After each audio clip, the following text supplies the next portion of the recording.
দুনিয়ার জমিনে হক বিচার যারা আল্লাহকে মানে, যারা নবী মানে, যারা ইসলাম মানে, যারা পরকালের ভয় পায় তারা হক বিচার করে। এছাড়া যাদের ভিতরে আখিরাতের ভয় নাই, পরকালের ভয় নাই, জাহান্নামের ডর ডরায় না, এরা ঘুষ খায়া হক বিচার করে না। হক বিচার যে কিরকম বুঝাইতে যাইয়া হযরত দাউদ আলাইহিস সালামকে আল্লাহ তাআলা একটি কুদরতি শিকল দিছি। মণিমুক্তার মতো না, মণিমুক্তার দ্বারায় বানানো ছিল, সূর্যের চেয়েও আরো বেশি ঝলমল করত, এরকম একটি কুদরতি শিকল দিছিল। এই শিকলটা দাউদ আলাইহিস সালাম যে ইবাদত বন্দেগী করতো, এই ইবাদত বন্দেগীর এদিকে ঝুলাইয়া রাখছি। বাতাসে ঝুনঝুন ঝুনঝুন আওয়াজ হইলে, শব্দ হইলে উনি বুঝতে পারতেন যে কোনো বিকট কোনো দুর্ঘটনা হবে, কোনো সমস্যা হবে, উনি বুঝতে পারতেন। আল্লাহ তাআলার কাছে দোয়া করতেন, আল্লাহ তাআলা সমস্যা সমাধান করে দিতেন। এবং এই দাউদ আলাইহিস সালামের এই শিকলের এত বড় আল্লাহ তাআলা মর্যাদা দিছেন যে যত বড় অসুস্থ ব্যক্তি হোক না কেন, এই শিকলের মধ্যে স্পর্শ করার কারণে আল্লাহ তাআলা ওই রূপ ভালো করে দিতেন। দাউদ আলাইহিস সালামের ইন্তিকালের পরে এই শিকলের এমন ক্ষমতা আসিনের পরেও যদি কোনো মানুষ অন্যায় করে যদি বলতো আমি অন্যায় করি নাই, তাহলে প্রমাণ করার জন্য যে ব্যক্তি অন্যায় কইরা কইছে অন্যায় করে নাই, সে যে অন্যায় করছে সে ওই শিকল স্পর্শ করবার হইতো না। শিকল ছানবার গেলে শিকল উপরের দিকে উঠতে পড়তো। আর যে অন্যায় করছে না সে শিকল স্পর্শ করতে পারত। শিকলের দ্বারাই হক বিচার করা যাইত। হযরত দাউদ আলাইহিস সালামের এই শিকলের এমন ক্ষমতা থাকার কারণে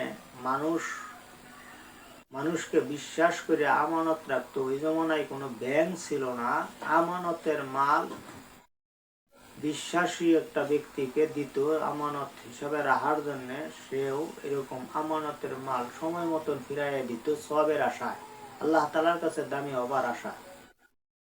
কেননা জনাবে মুহাম্মদ রাসূলুল্লাহ সাল্লাল্লাহু আলাইহি ওয়াসাল্লাম উনিও ইহুদিদের মাল আমানত রাখতেন, কাফেরের মালও আমানত রাখতেন। আমানতের মাল আল্লাহ রসুল যখন মদিনাতে গেলেন হিজরত করলেন, তখন আলী রাদিয়াল্লাহু তাআলা আনহুর কাছে দায়িত্ব দিয়ে থেকে গেছেন যে আমি যাওয়ার পরে এই ইহুদিদেরকে, কাফেরদেরকে এই মাল সম্পূর্ণ পুঙ্খানুপুঙ্খ ভাবে বুঝাইয়া দিয়া তুমি মদিনায় যাই। তাহলে আমানতের মাল নবী রাসূলরাও রাখতেন, ইমানদাররাও রাখতেন। আমানতের মাল রাখলে আল্লাহ তাআলার কাছে আমানতের খেয়ানত না করলে বিশেষ এক পুরস্কার পাওয়া যায়।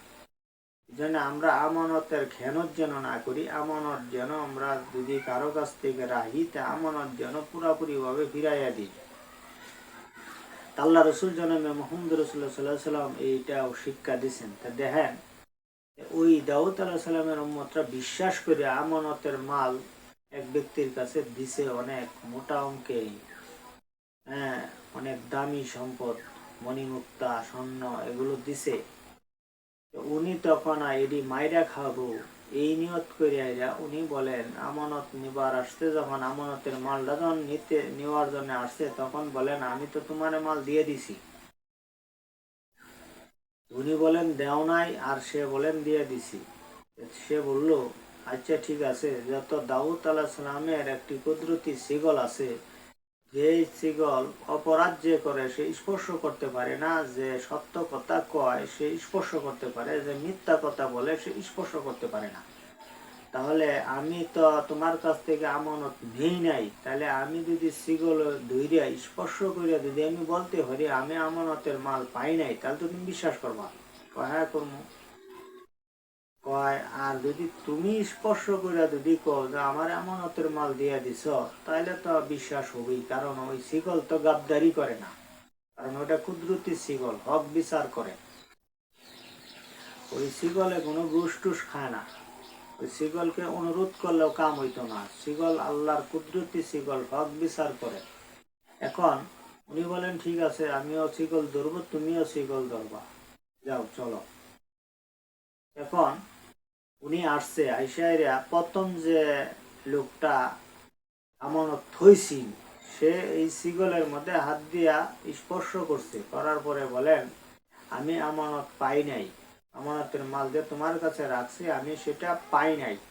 জনগণও দেখলো যে হ্যাঁ তাহলে তো ঠিকই, যদি সে আমানতের মাল পাইতো তাহলে স্পর্শ করতে পারতো না শিকল, কারণ শিকল অটোমেটিক সরে পড়তো, উঠে পড়তো।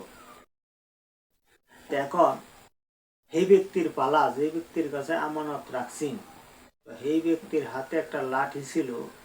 সে তখন বলতেছে যে ভাই আমার এই লাঠিটা তোমার সাথে তুমি হাত দিয়ে দূরে রাখো, আমি শিকল স্পর্শ করি গা। আইসে আয়া লাঠিটা তার কাছে দিয়া, তো হ্যাঁ আয়া শিকল স্পর্শ করছে। শিকল স্পর্শ করে বলেন আমি তোমার আমানতের মাল তোমার হাতে দিয়ে দিছি। এখন মানুষ তো অবাক হয়ে গেছে যে দুজন তো সত্যবাদী হইতে পারে না, যে কোনো একজন মিথ্যাবাদী হবে। সে যদি আমানত আগে পায়া হারতো, তাহলে সে শিকল যদি বলতো যে আমি আমানতের মাল পাই নাই, তাহলে শিকল স্পর্শ করতে পারতো না। আর সে যদি আমানতের মাল না দিত, তাহলে সে শিকল স্পর্শ করতে পারতো না। হক বিচার শিকল করে, এটা আল্লাহর কুদরতি একটা শিকল। তাহলে এখানে দুনো ব্যক্তির ব্যাপারে হক রায় দিল, তাহলে মিথ্যাবাদী কেন? বোঝার মতন ক্ষমতা নাই। যে বেড়া আমানত রাখছে, এই বেড়া কইতেছে আমি মাল পাই নাই, তাহলে হের কাছে আমানত রাখছি, হ্যাঁ মাল না দিয়ে আইরাও শিকল স্পর্শ করতে পারলো, বুঝলাম না। মনের মধ্যে দুঃখ নিয়া পাওনাদার পাওনা না পায়া বাড়িতে গেছে। পরের দিনকার শিকল অদৃশ্য হয়ে গেছে, আল্লাহ শিকল উড়াই লয়ে গেছে গা। শিকল আর নাই, হক বিচার আর করার মতন কোনো ব্যবস্থা নাই। তখন এটা রহস্য হইল যে মূলত আগে যে লোকটা আমানত পাই নাই কইয়া হাত দিয়া শিকল স্পর্শ করিয়া কইছি না আমি আমানতের মাল পাই নাই, কথা সত্য। পরে যেই ব্যক্তি তার হাতে একটা লাঠি দিয়েছে, দিয়া শিকল স্পর্শ করছে যে আমি আমানত তোমারে দিয়ে লাইছি তোমার হাতে, তার মানে যত তার আমানতের জিনিস ছিল ওই লাঠিটার ভিতরে ভরছে, হ্যাঁ চালাকি করিয়া, লাঠিটার ভিতরে চালাকি করিয়া বইরে আইরা এরপরে হের হাত দিছে। কারণ এর আগে যদি দিত, এই শিকল স্পর্শ করার আগে, তাহলে তো শিকল করতো না, দরবারি দিত না শিকলে। কিন্তু ওই সময় তো হের কাছেই আমানত রয়ে গেছি। কিন্তু লাঠিটা তো হ্যাঁ শিকল স্পর্শ করার পরে তার হাতে দিয়ে আইরা পরে সে বলছে যে আমি আমানত তারে দিয়ে দিছি, তার মানে লাঠির ভিতরে আমানতের মাল ছিল। লাঠিটা তার হাতে দিছে, দিয়ে আইরা পরে যায় আইরা শিকল স্পর্শ করে কইছে যে আমি আমানতের মাল তার হাতে দিয়ে দিছি। দেখছেন কি কৌশল? এই কৌশল খাটাইছে, বাটপারি এক কৌশল খাটাইছে। আল্লাহ তাআলা তো হক বিচার করে, তার মানে আমানতের মাল প্রকাশেই দিক আর গোপনেই দিক, আমানতের মাল তো দিছেই তার হাতে। এখন এই কারণে শিকল হেও স্পর্শ করাইছে। এখন এরপরে আল্লাহ চিন্তা করলো যে এই যে চালাকি যে করছে, এই চালাকির কারণে তো আর এই বেটা আমানতের মাল পায় নাই, না পাওয়ার কারণে বেটা বহু টেহার ক্ষতিগ্রস্ত হয়েছে, লুস্কান হয়েছে। এই কারণে আল্লাহ কুদরতি শিকল উড়াই লয়ে গেছে। হ্যাঁ, কিন্তু মূলত একজন যদি গাবদারি না করতো, তাহলে শিকলে হক বিচারি দেয়, তো সে যদি না দেয়া করতো আমি আমানতের মাল দিয়ে দিছি, তাহলে সে শিকল স্পর্শই করা হইতো, শিকল উপরে উঠতে পড়তো।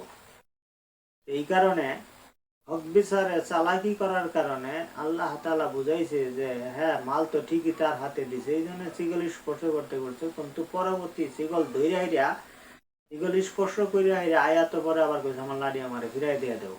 লাডি তো মনে করছে লাডি থইছি না আমার কাছে, লাডি নিচে গা, লাডি দিয়ে দিছে। লাডির থেকে তো পরে বাজ্যা মাল বাইর করে আসছে। এই কারণে আপনারা এরকম মানে চালাকি মালাকি না করিয়া হক বিচার করবেন। হক বিচার যদি করতে পারেন আপনারা দুনিয়াতেও দামি হবেন, আখিরাতেও দামি হবেন। যে ব্যক্তি হক বিচার করে আল্লাহ পাকের আরশের ছায়ার নিচে জায়গা পাবে। আর যে হক বিচার করতো না, বাটপারি করবো, ঘুষ খাবো, এক ঠিকানা জাহান্নাম, সূর্যের তাপে মাথার মস্তক গুলো গলে গলে পড়বে। তার শাস্তিতে ভোগ করতে হবে 50,000 বছর। আল্লাহ তাআলা আমাদেরকে বুঝতে, আমরা যেন ভুল না করি, সঠিকভাবে যেন চলে দুনিয়া থেকে দামি হয়ে মৃত্যুবরণ করতে পারি। ভিডিওটা লাইক, কমেন্ট, শেয়ার, সাবস্ক্রাইব করে দিবেন।